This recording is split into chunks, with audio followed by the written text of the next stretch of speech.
Thanks for listening to Mike Douglas, Michigan's retirement coach.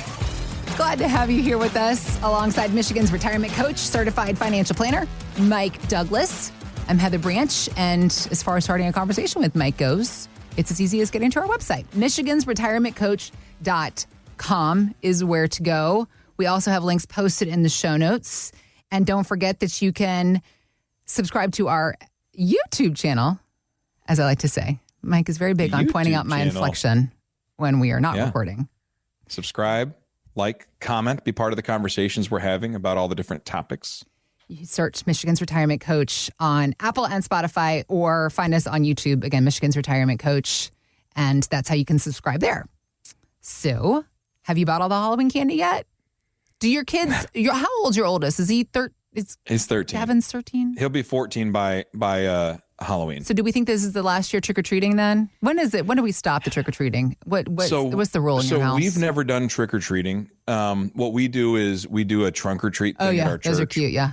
Great concept. And so what's great about that is he'll never really stop. He'll just eventually start helping and supporting the event versus partaking. And even last year, him and his cousin, they still did a costume, but they didn't go around playing the little kid games. Yeah. They just sat there being super cool kids, just in their costumes. It's happening. So and so the transition's happening, but it's he's still part of it. He still supports his little siblings do it, but it's because what's funny at the trunk or treat we do, there's the candy, but also there's like hot dogs, hot cocoa, popcorn, all that stuff. Yeah. So they just sit over there with that 13-year-old metabolism, right? And just 13-year-old boys, down right? Food. Just palming it, just yeah. And they're like these dumb kids playing their games like it's something as they sit in a full costume and eat a hot dog. And I'm like, it's the same thing. It's just different, And so it's just funny. But they're still participating. But it's everything in his life is shifting towards that phase of the little kiddie stuff is not so much for him. I know. Breaks my heart. Hang on to it as long as you can.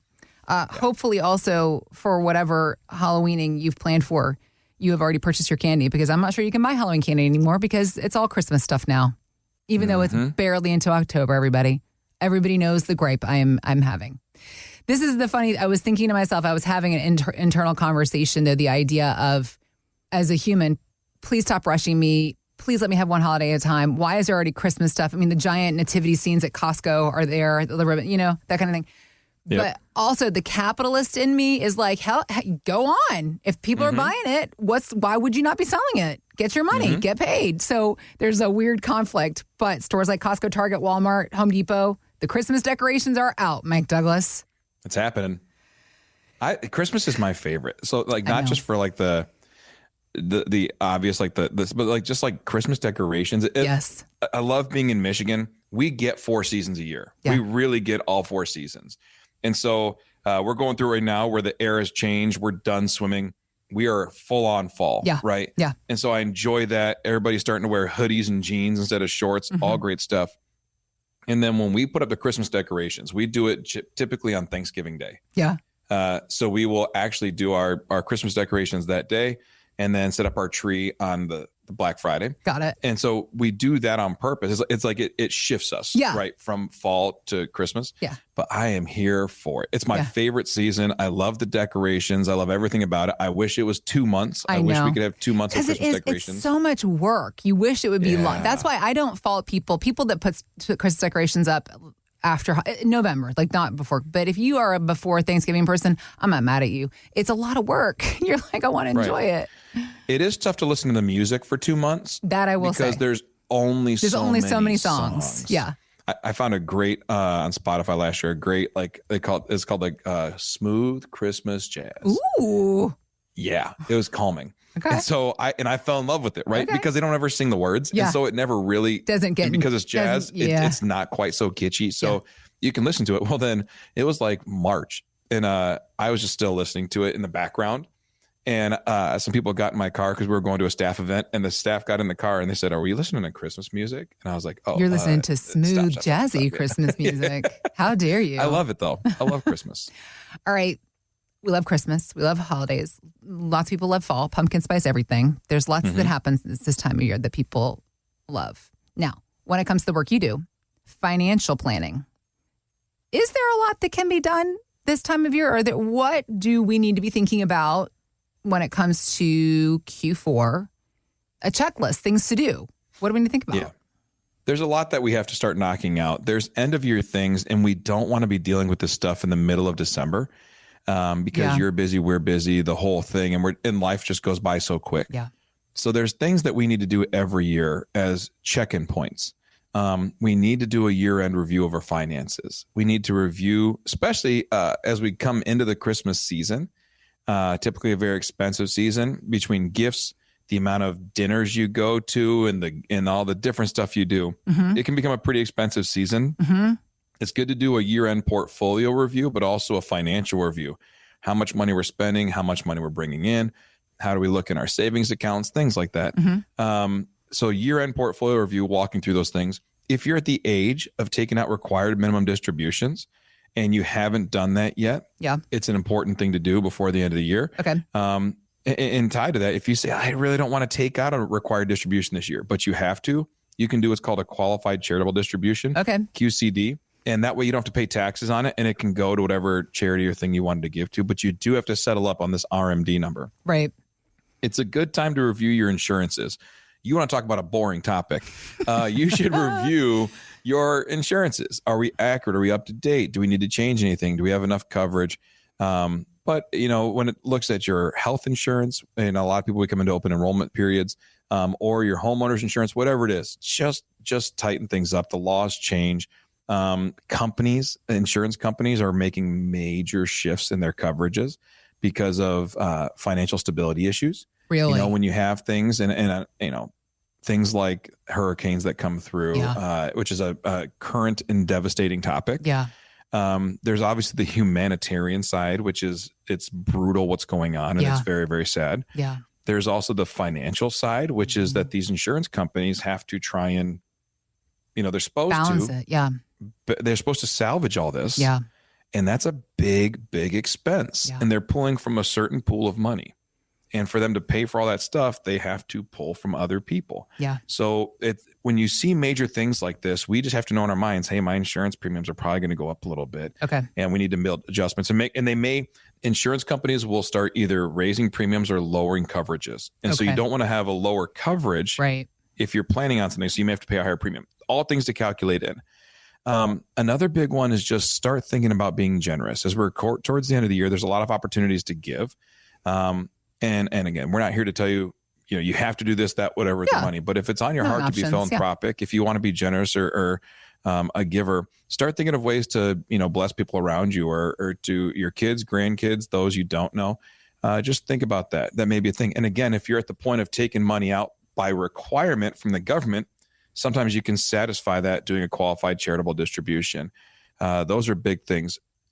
I think one that's understated coming into the Christmas season, because we're trying to put a bow on this year, pun intended. I saw what you did there.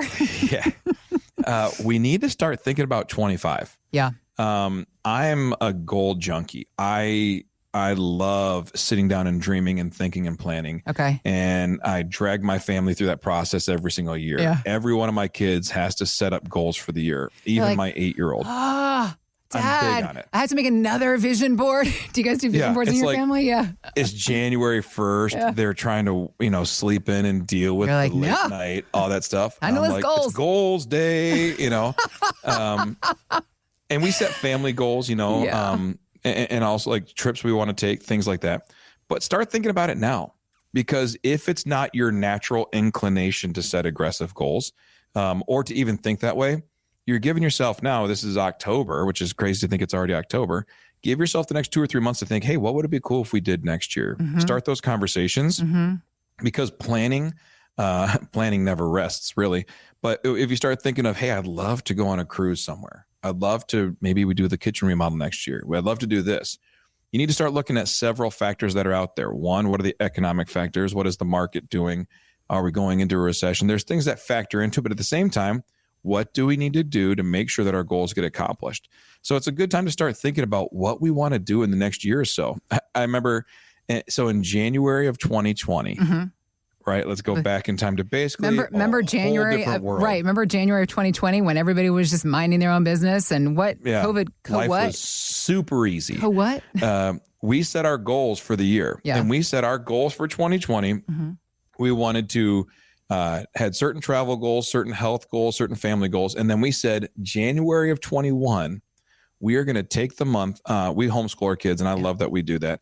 And so we get to travel quite a bit with them. Yeah. And so we had set the goal of taking the entire month of January of 21, traveling Mexico.